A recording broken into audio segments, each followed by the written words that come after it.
Hello, Music Multiverse listeners, and welcome to Beyond Your Radio. I'm your host, Mark Kulagowski, and this is my favorite panelist favorite show tonight. It's the favorite 5 albums of the year from the panelists, and they've been studying the list. They've been checking it twice. They wanted to find out which ones were naughty, which ones were nice. They are huge on watching the album review Saturdays, but I don't think any of them read beyondyourradio.com. No, I don't. But this is where we find out what they've taken from the music of 2024 and all that they've ingested or been forced upon them, whatever it takes. They'll tell us why they love these 5 albums, and maybe we'll get some honorable mentions. Dam could not join us tonight. She's going to join me on an unbelievable album review Saturday. There are albums on there at the end of this year that are amazing. And we'll talk about those, and she will reveal her 5 then. So tonight I'm going to mention my favorite 5 live albums from this year. They were not, they were released. It doesn't mean they were live 2024. They could have been recorded back in time. Let's introduce the panel. Can't name more than 5. Yeah. It was quite the 2024 for all of them, and I can't wait to hear what albums they've got for us on the show. But this is not the final one. We got 2 weeks, or in 2 weeks, we'll close it all off for the final one with albums that make us think or feel of winter. So hopefully you can join us for that too. Joining me on the panel tonight, and nothing makes Jeff, the Grateful Dude, think of winter other than just coming to Buffalo during this. That doesn't. We got Jeff Young from Florida. We got the missus of Beyond Your Radio, Suzie Q, and everyone's favorite Hawaiian deadhead, the Grateful Dude. So I'll let us dive right in. We'll each do, one apiece until we're done. 5, 4, 3, 2, 1. All right. So we'll start off with the Grateful Dude. What do you have at number 5? Number 5. Am I still alive? You are. It's been confirmed. Yeah. My number 5 is Gary Clark Jr. Somebody I started listening to about a year ago, and he you don't know what you're going to listen to until you turn on the record. He does Hawaiian, he does Hawaiian, he does rock and roll, does prog. The guy's all over the place. Yeah. This album is JPEG Raw. Mm-hmm. It's a wonderful album. It's just like I said before, he mixes it up everywhere. Yeah. So, have you ever heard of him, Mark? Oh, absolutely. He was once hailed it by the great Eric Clapton that he was going to be the next big thing, and I like him. He delivered an amazing record back then, and since then it's been an uncertainty. It's almost like sometimes he doesn't love the guitar as much as he wants to, But on this record, he's got Stevie Wonder, George Clinton. Yep. Yeah.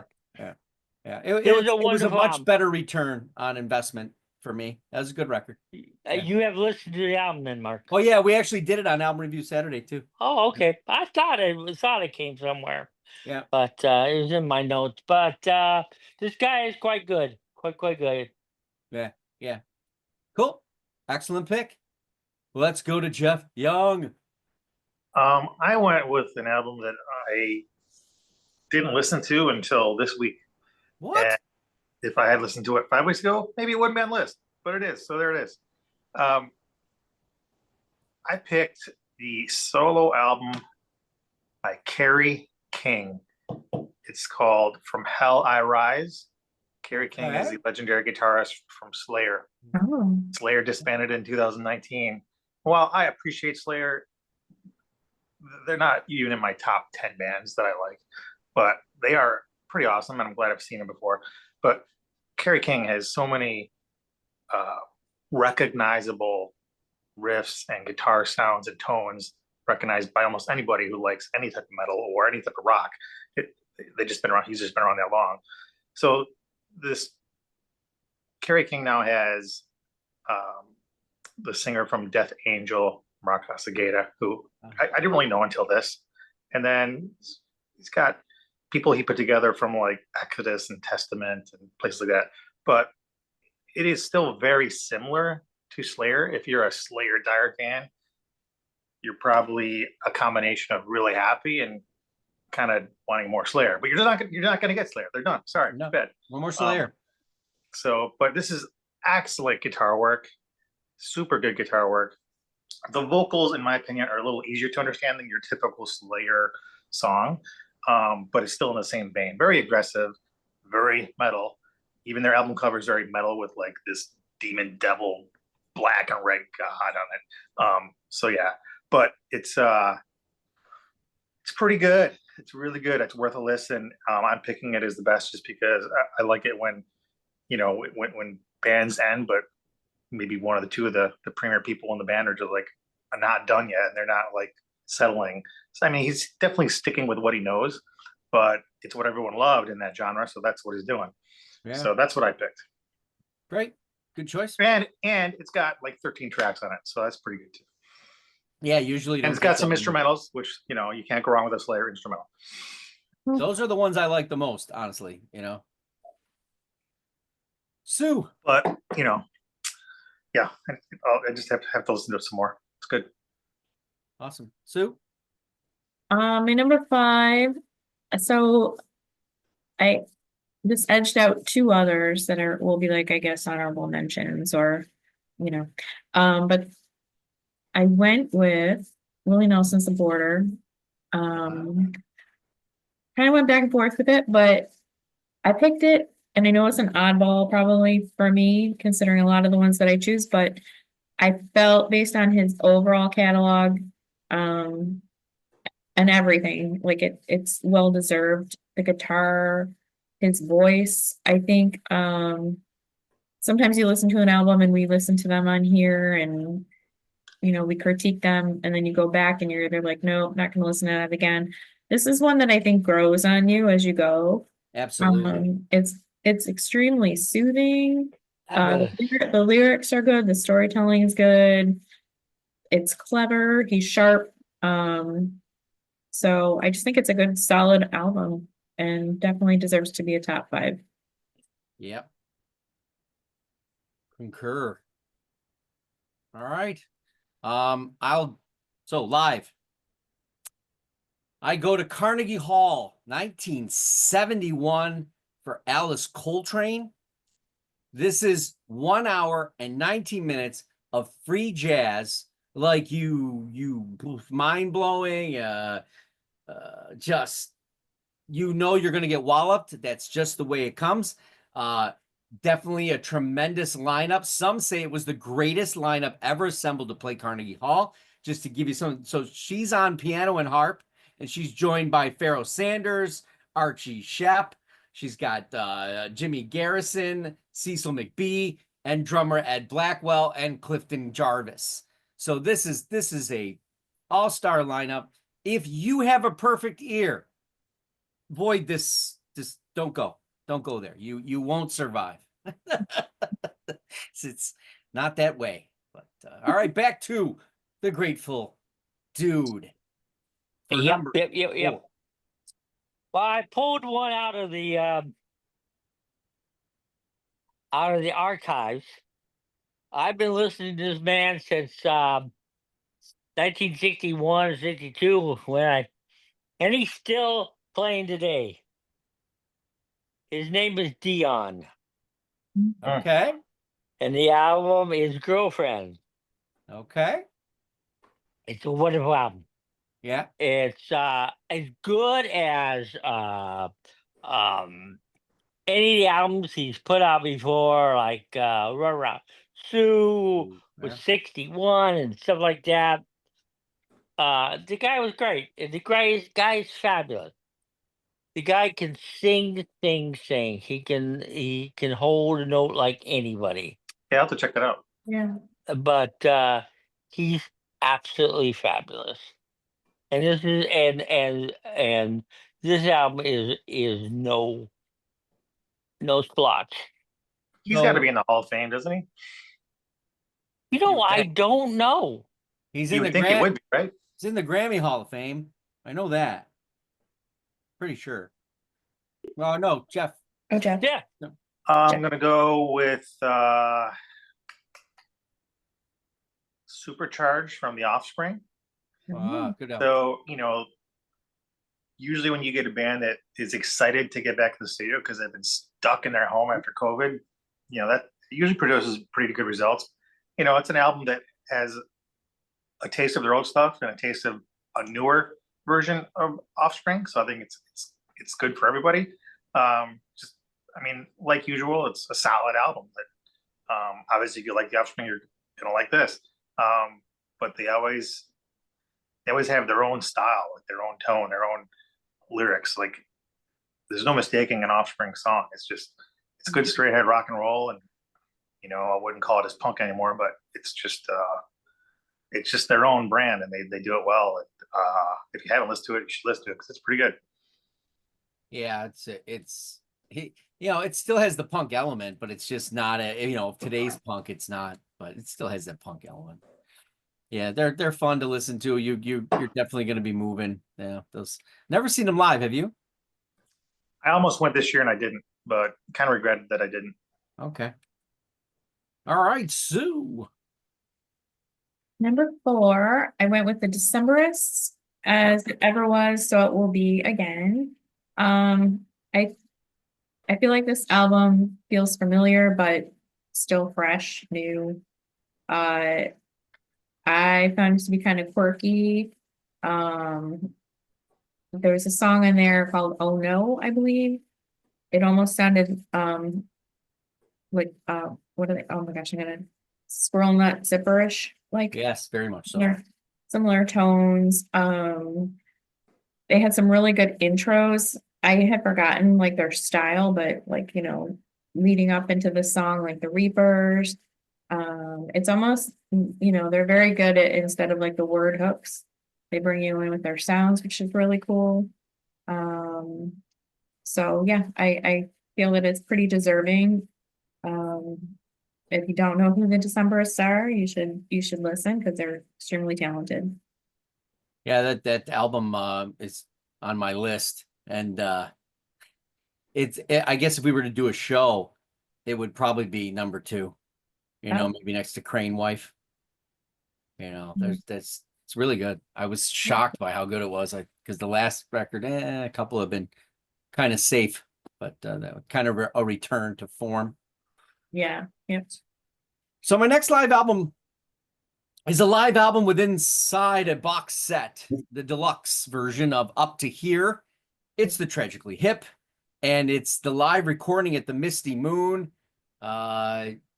This is to get that raw, old school, full-on attack that Gord Downie and the Tragically Hip were known for, and this is the entire recording. Yes, they do Highway Girl again, but how's that not your number 1? it's not the same as the Highway Girl, and from Road Apples' deluxe set. But yeah, that's my number 4 because the 3 ahead of it were just, obviously it's great to hear that kind of recording. There's some problems in the recordings and in that, but that's just raw, unadulterated passion of blues rock and garage, what do we call them, a bar band kind of assault, and they no one did it better.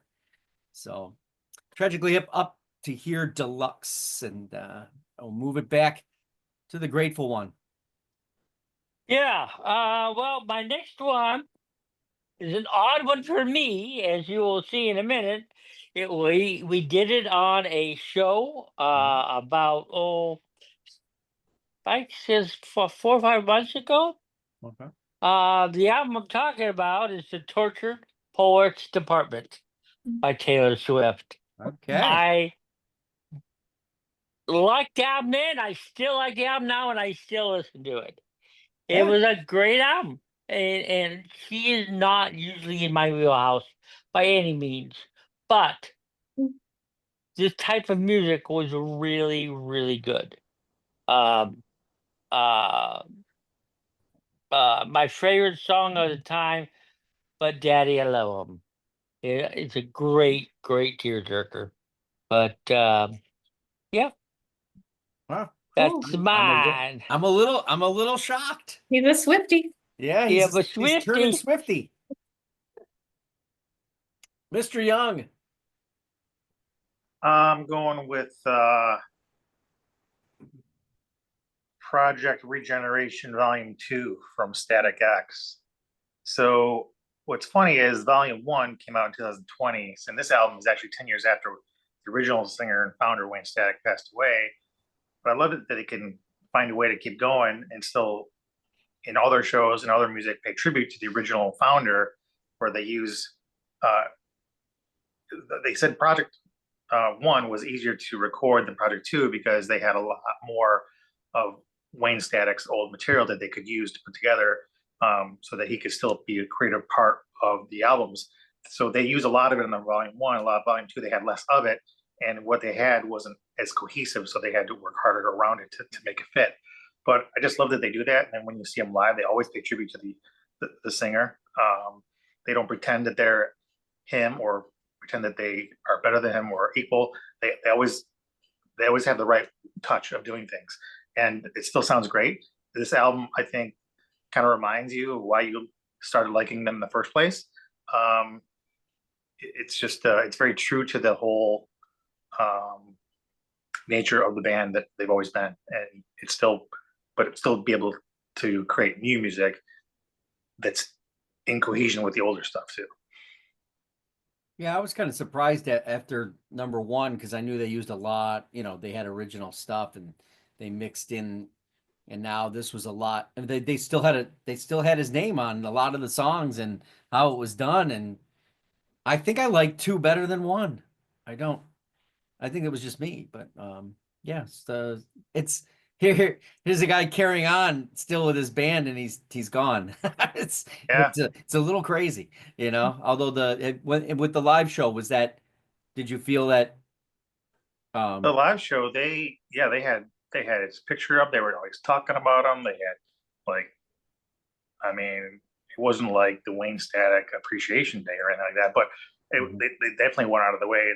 I get the impression they're always going to do that. And their stage, they have a lot going on stage too. They have, like, whether it's just screens or just all kinds of stuff. Like when they do the song "Cold," they have all these machines that shoot out these really tiny little bubbles that make them look like snowflakes, so they can do it anywhere. It's kind of just little things like that, little touches to each song. It's good.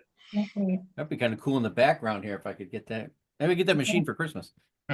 Dave, Cold out here. I'll put it on your list. Careful what you ask for.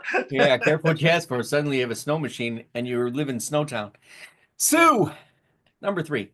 Okay, so number 3, I had a hard time deciding on this one. I was going back and forth between this one and another band, which I guess I'll wait to name, but I went with Pearl Jam's Dark Matter. Ooh. Obviously, like Foo Fighters was kind of my band of the day, or well, not Foo Fighters, but the whole Dave Grohl experience. And Pearl Jam was kind of like, not the nemesis of that band, but I liked them both. I think they their talent runs deep. Eddie Vedder is an artist, lyrical artist. The band still sounds great. Obviously, that edge is slightly gone. It's a little bit softer. There was a song in there. Which one? I can't remember now. They're still hitting on important matters. Well, with the name of the album itself, Dark Matter. Yep. Maybe it doesn't hit as hard as it would have 20 years ago or whatever, but still really good songs, really good lyrics. Some synthesizer in there. I think so. So that's, different than the way back anyway, but they make it work. They don't overdo it.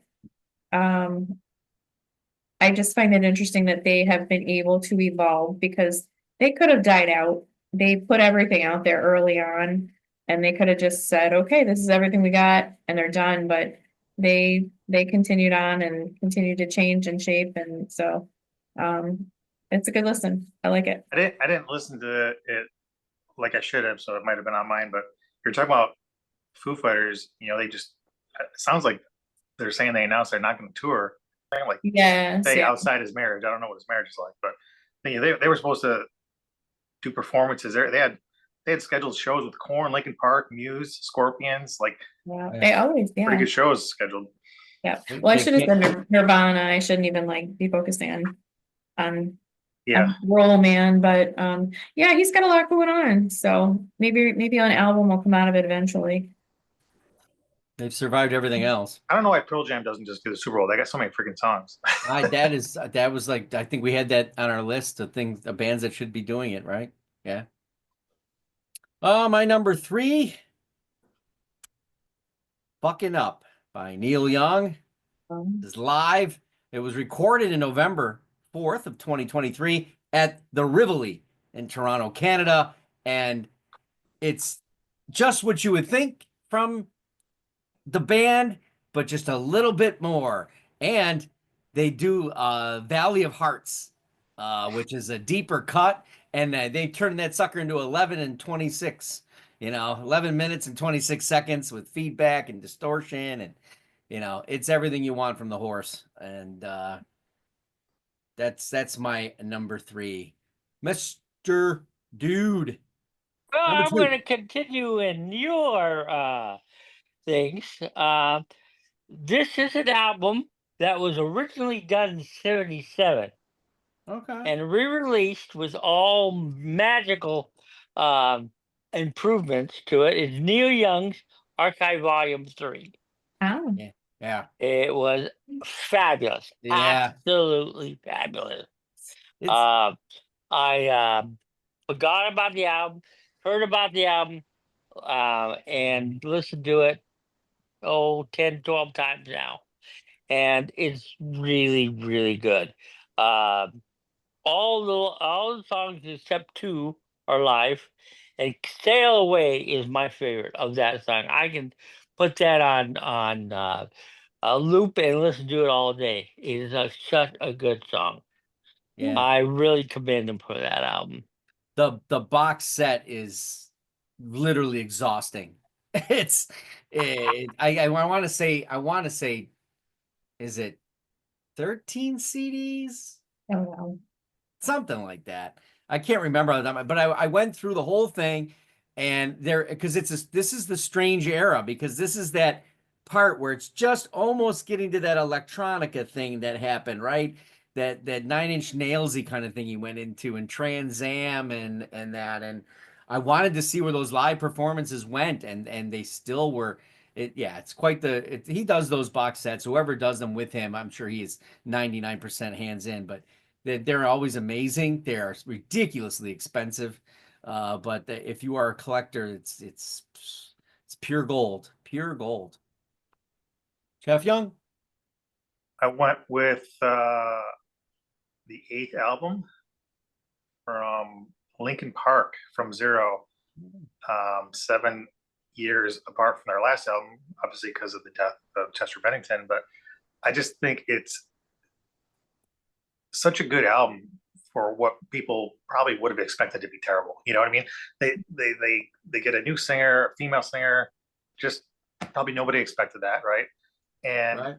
I love the way for as much, you might have a majority of the fans that like it. There's maybe slightly under half that initially said they didn't like it because it wasn't Chester. Sorry, there's no other Chester. Too bad. Right. But the thing is, they did similar to what Static X did. Well, they still try to keep their same form, but they found a way to go forward. And when they come out with a new album, everything they do is fan based. They have their first show, their introduction for Emily is a complete show only for people who are on their fan site. Those are the only people invited. And they obviously they launch well done videos. They just everything that it seems like they really have the fans in mind. And like, and it also seems like the people in the band, like they kind of treat each other more like family, even though they have another drummer too. Like some people probably whatever. I mean, let's be honest. They didn't have a stellar, the best drummer in the world. They didn't have Danny Carey. You know, they didn't have Neil Peart. You can find a drummer, so they did. You know, but band didn't criticize anybody who didn't want to join them on this journey. They just picked the people who wanted to go. It was most of them, and they did it, and they did a good job. And I just think it's really cool that you know they didn't have to do anything. Like Chester wasn't a main writer, so they didn't have any of his material to use. The main writer was still going to write songs, still going to do music, still going to produce. Why wouldn't he just do it himself? Like I just give them a lot of credit for what they did, and it turned out really well.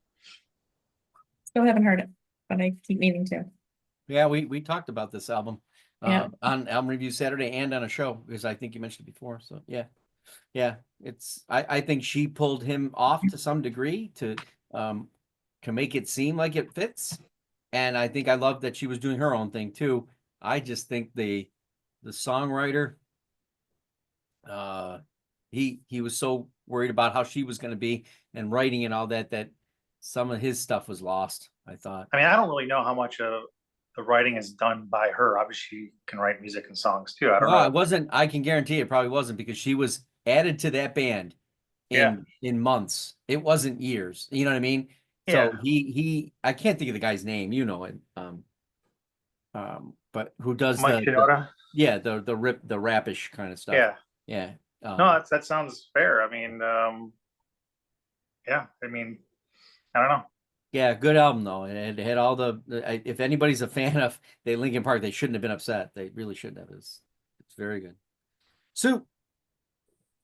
So my number 2, all right, so I don't always connect with this person's lyrics, but I've always admired her talent, and she happened to be on The Mask recently. So I went back and listened to her album again, Low by Paula Cole. And she did a really good job. She's maintained her vocals. I can't say that like she's a million years old, but you know, but they're still, and honestly, I think she should have continued on that show. I think her voice is better than some of the ones that continued on, but she's still got that really rich, full voice that you remember from back in the day. These songs on this album I felt were right for her. It's slightly on the melancholy ballad side of things, but she just works the words in a nice way that you don't get bored, or I don't want to say another artist that super popular, but I just always wound up feeling really sad after she'd sing. So she does a nice job at their kind of artistic songs, their storytelling. I don't even know how you categorize her. Like I was trying to figure out like poppy, indie rock, R&B, jazz. She would probably be into the folk pop or art rock. Yeah. She's done Americana too. She did a fabulous album called Ithaca that a while back, and she's I think there was songs from the Quilt. No, some with a quilt in it. That one she lost me on, but she's always been consistent. Yeah, these are good. It's a good variety and range of songs, I thought. So my number 2,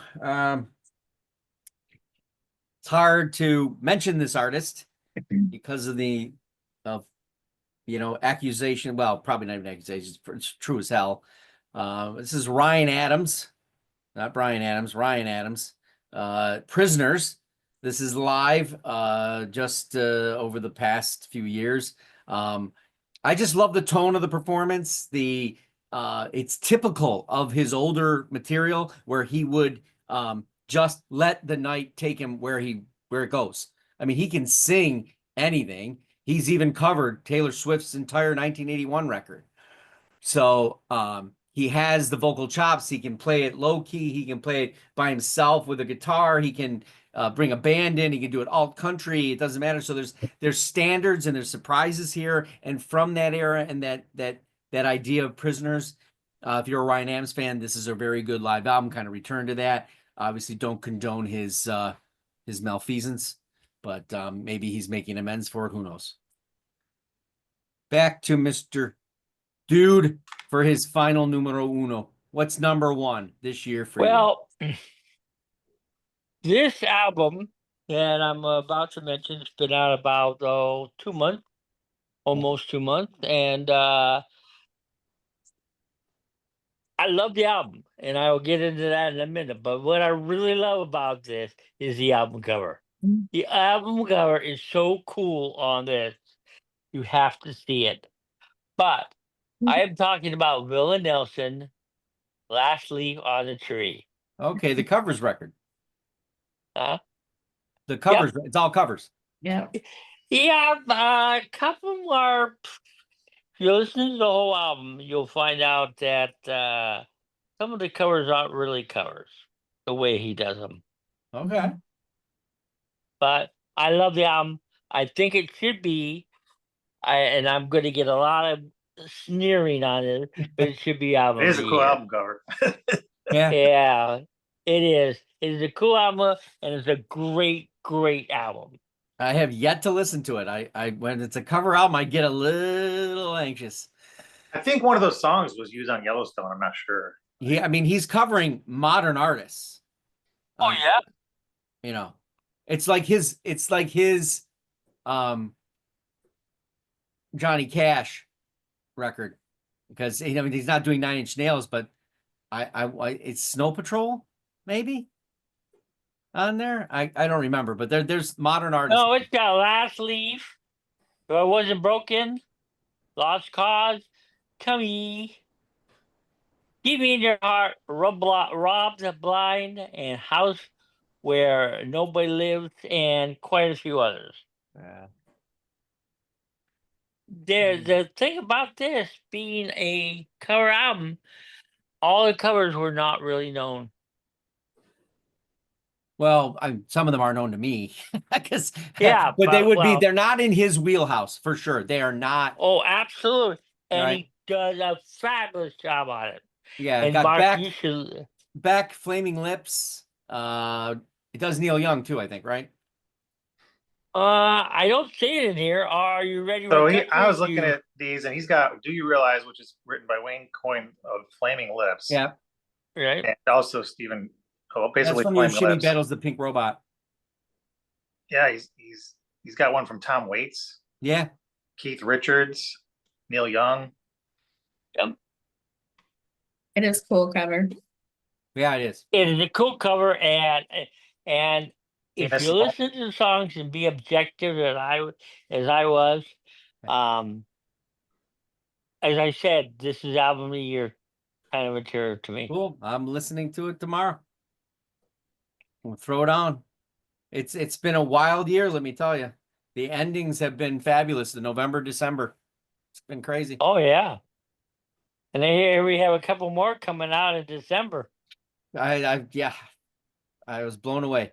Jeff Young, you're number one. The only reason I picked this as my number one was simply because it's the band's last album, and they did a double album to be their last album. So it's Sum 41, Heaven and Hell. Yeah. And so the first disc, which is Heaven, is more of their earlier punk rock sound, and the Hell disc 2 is more of their metal sound that you've heard in their later years. So it's pretty much something for everything. It's just straight ahead, exactly what you'd want if you're a Sum 41 fan. It is a very, very good album, but it's a double album, so you have a lot of listening to do. Yeah. It's well, in actuality, it could have fit on one CD. And you know what's funny is I never realized until listening to the second side, the Hell version. Like I didn't realize like guitarist was so good, how much he can shred. Like because you don't get that a lot in the older songs, you know. Like but you get some More groove and little melody. little bits and pieces that you can tell are pretty talented. But yeah, man, it's a very good double album. Sweet. Suzie Q, shock us with your number one. All right. Well, yeah. So this seems like such a cop out, but I couldn't not pick it. I went with Albert King and Stevie Ray Vaughan in Sessions Deluxe Edition.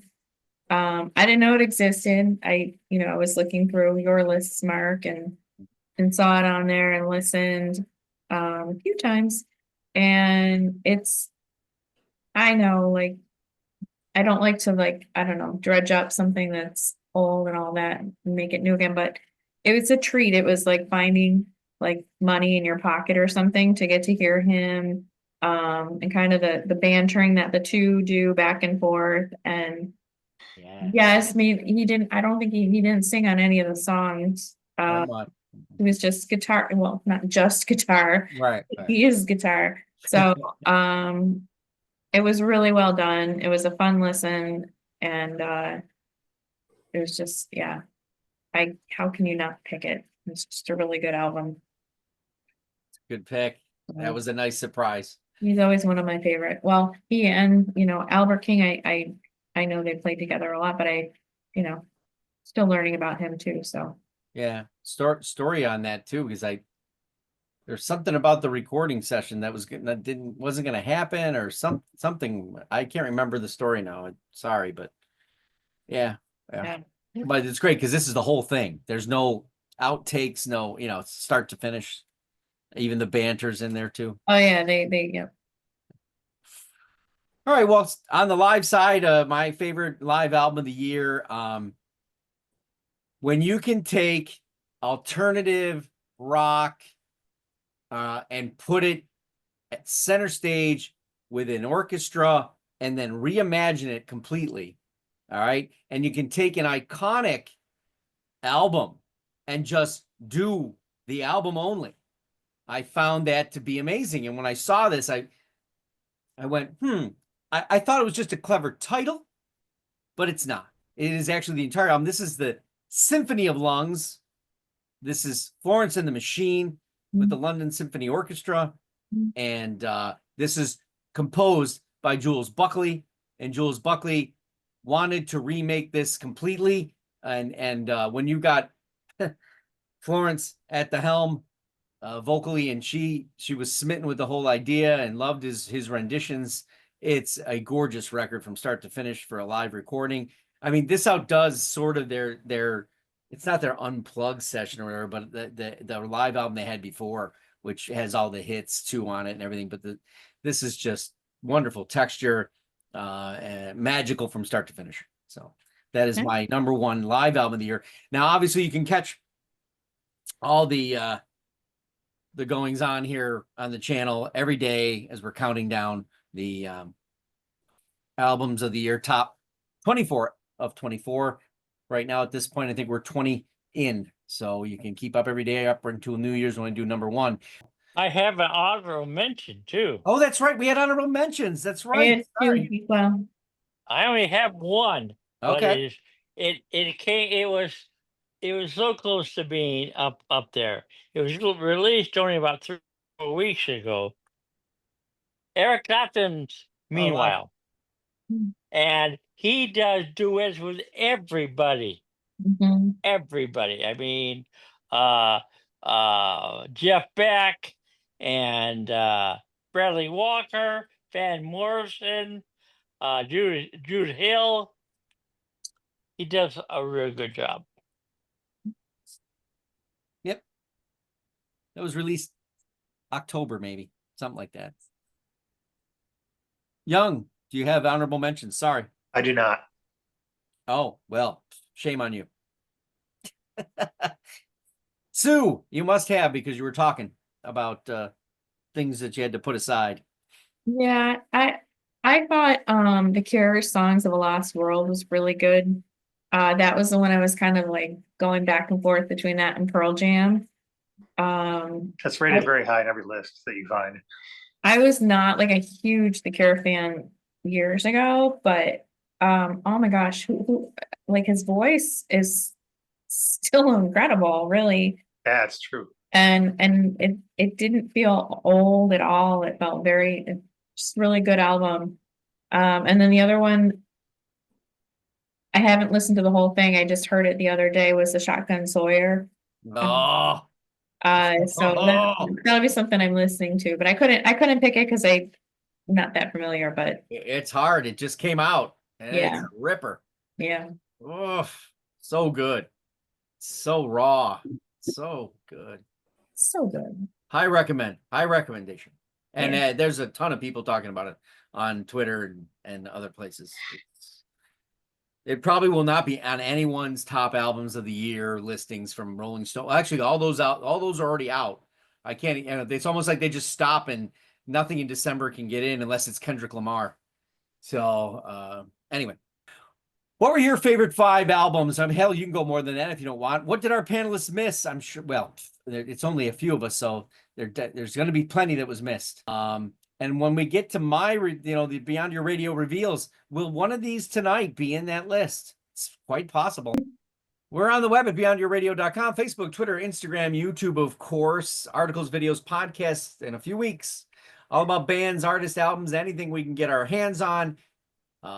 You won't want to miss this Saturday, album review Saturday. I'm telling you, some of these might make your list.